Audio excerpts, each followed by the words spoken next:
Hey peeps, today we're gonna be discussing the T2 In-Ear headphones or monitors by Tin Audio.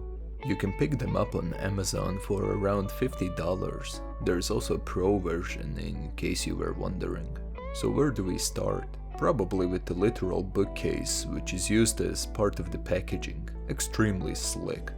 Kinda sad it will end up in the dumpster anyway. Here are the headphones with that sweet weaved wire, which is way above in quality when compared to the average headphone cable.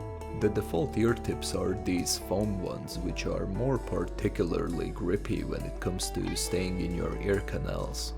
Besides these two, you also have a bunch of extra tips to choose from in case you have a certain preference.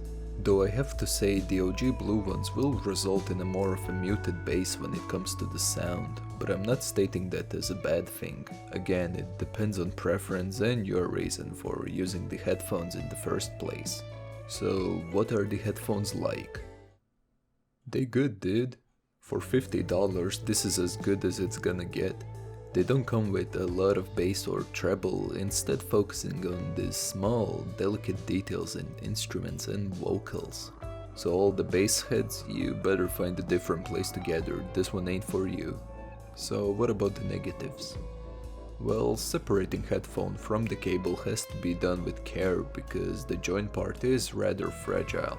The physical design of the headphone can lead to your cable getting tied up real bad.